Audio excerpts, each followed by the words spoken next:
when the chess commentators don't know what's gonna happen next. This was one of the wildest of the wild games between MVL and Deac, which was played in the SuperBet Chess Classic. The SuperBet Chess Classic is the first tournament of the Grand Chess Tour, which is back after 1.5 years. Woohoo! Anyways, let's start with the game. It started off with e4, e5, knight f3, knight c6, bishop b5, a6, bishop a4, knight f6, so the open royal pairs, castle, and knight takes e4. And a fun fact, Deac played this for the first time in his life according to the Mega database. A flexible talent of Romania, I would say. d4, b5, bishop e3, d5, d takes e5, bishop e6, and knight bd2. An interesting choice, trying to trade the monster knight on e4, which is controlling literally everything. But here c3 has been played more often. And normally it does transpose something like bishop c5, knight bd2, kind of transposes to the same position, or bishop e7, still knight d2 is played. The main idea is simple. We have to try to trade the black knight on e4. Knight bd2, and here knight c5 was not tried, which is the line which has been played and opted by Carlsen amongst other top GMs. Instead, bishop e7 was played by Deac. And this was also the choice of Wesley So against Anand in 2018 Tata Steel tournament. But this has not been played often compared to the other moves.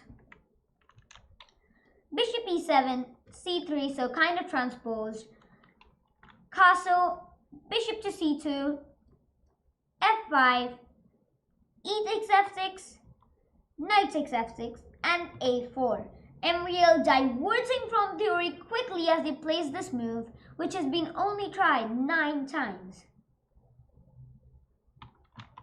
b4, we don't really want to trade the pawns because then first of all, rook takes a4 is possible, which would attack this a6 weakness, and also bishop takes a4, which is, I guess, a bit more active, attacking c6, and also next move something like queen e2 is coming, which would indirectly attack a6, and b4, b5, and white would have an advantage on the queen side.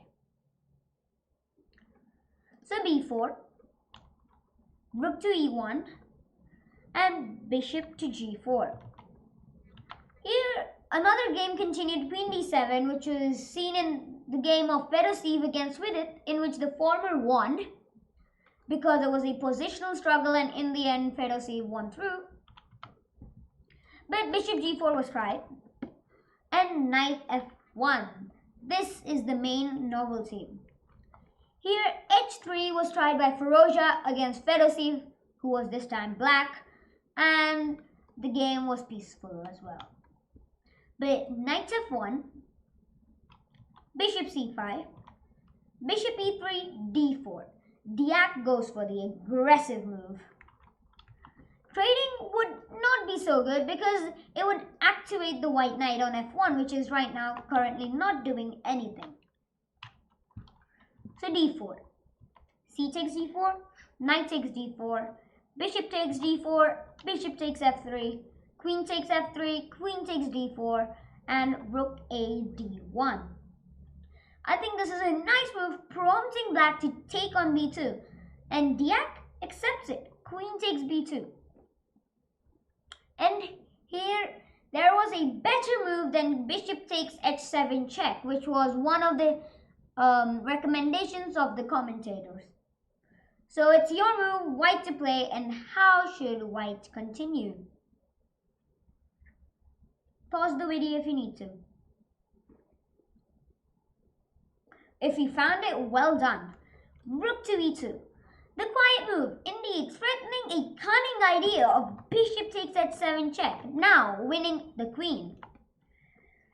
Here, the commentators, like I said, gave weightage to the stunning bishop takes h7 check, which only gives white a pawn, actually. If knight takes h7, queen d5, king h8, queen takes c5. But already black has a passed pawn, and the material wise it's equal, and though white rooks are centralized, it's not much of a difference as something like rook b8 is possible. Next move, queen moves, and this b pawn is very dangerous. Same idea with king takes h5, queen f5 check, king h8, queen takes c5, and again rook b8 is possible. Idea again to push the pawn on b4. So that's why rook e2. Maxime found this. Queen to c3, rook d3. Attacking the queen, queen a1, and it followed some repetitions. And here MVL was deciding whether to play rook d1 or something else, and he found a marvelous move, I would say. And it's your move again. White to play, and what did he have in his mind? Which he finally executed. Pause the video if you need to. And here, g4.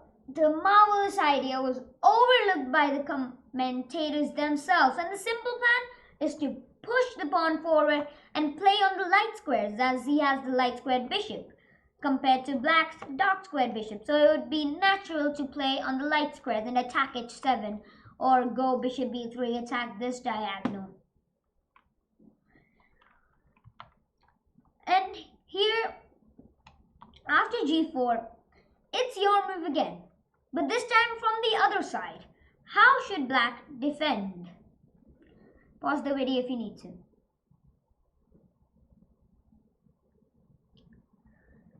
Here, you have to play b3. A fantastic reply. What is the idea? The bishop on c2 is becoming a very strong piece right now, as it will attack h7 in the later part. After g5, knight moves, queen to h5, and pressure is building on h7. So we need to attack it, and we need to divert it from the diagonal. So b3. Right now the b pawn may have seemed like a passed pawn, but indeed it was not really contributing to the defense. By b3, you sack a pawn, giving the pawn back, but just getting this bishop out of the way for the time being. If king h8, then there was simply g5. Knight to g8, queen h3, h6, and now queen to h5. And white has a decisive advantage. His next move, something like queen g6, queen h7 may come, rook h3, g takes h6 may come. All deadly ideas are coming quickly, as whatever you play, let's say bishop to b6, or any move, because white was threatening to play g takes h6, well now rook to h3, simply. Idea g takes h6. And here, again, if you found this idea of b3, this would have still given black some chances for equality, but after rook takes b3, white does have the better and the initiative.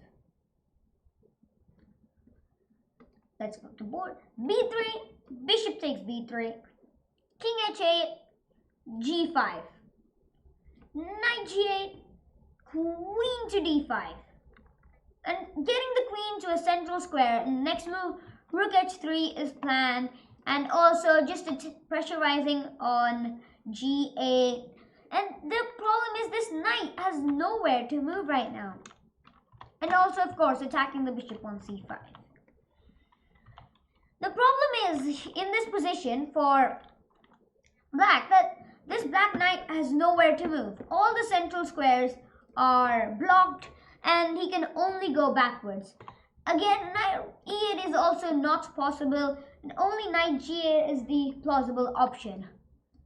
Like, because of knight e8 can be simply met by queen takes a8. The other rook is hanging, not this rook. So knight g8, queen d5. Bishop d6, rook h3, g6, and now white has to attack g6. But how should he do that?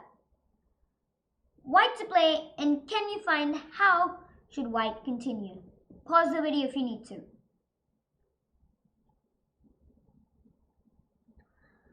If you said queen e6, you were absolutely correct. And this was the right way to attack the g6 pawn. But Maxime's intention was correct, but the execution was horribly wrong. Here he played queen d3. again attacking g6, but this allows the nice move rook to f5, blocking the queen's way and also attacking g5.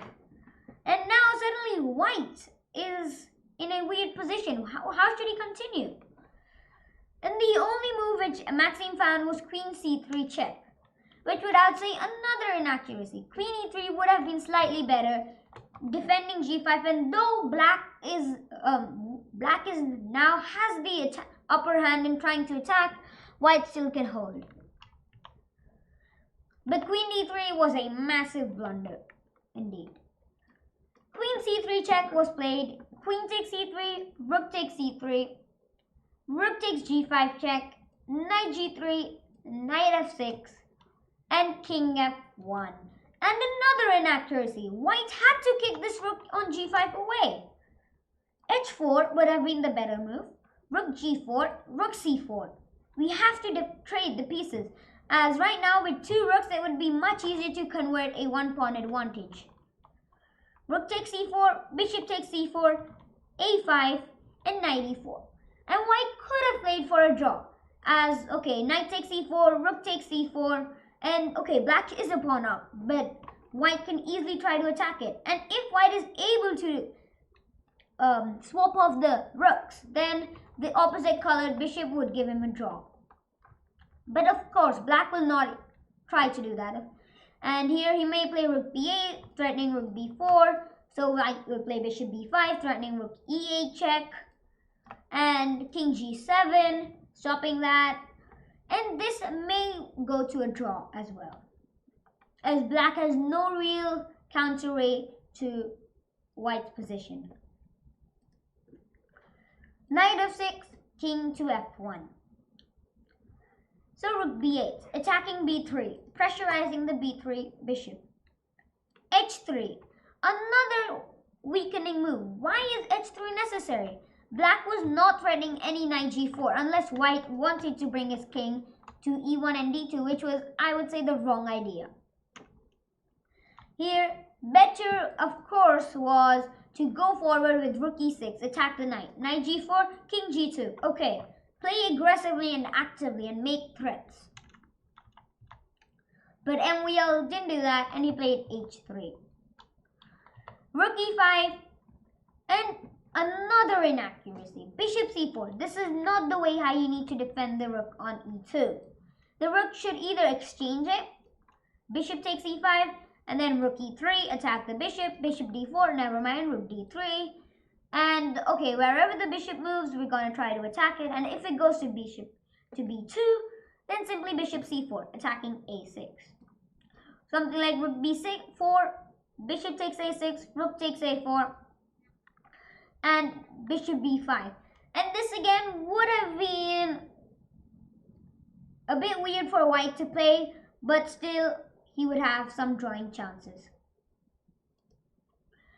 But bishop c4. And now black played rook to c5, not exchanging. He does good on his pawn. Rook c5 and rook c2. The final ordeal. It was certainly not necessary to play this. You have to exchange the pieces. And again, rook to b3 was the only way. Trying to exchange the rooks. Rook takes b3, bishop takes b3. Rook c3, bishop e6. a5, king g2 would have been a better try. As now rook a3, you can defend it somehow at rook a2. Black will not want to exchange. Rook d3, okay, never mind. We go forward. Knight e2, knight f4. Or other ideas like that. And so on and so on. But rook c2, and this was the final ordeal. And after rook a5, knight e4, knight takes e4, rook takes e4, rook takes a4. Black wins the second pawn now. h4, king g7, h5, g takes h5. Black wins the third pawn. And now here in this position, black is 3 pawns up with a clearly winning position with 4 passers. All of these are passes, and white cannot hold this. And here MVL resigned, giving Deac a perfect start to his tournament. So that was it from me. This was MVL versus Deac in the SuperBet Chess Classic round number 2. signing off. Bye.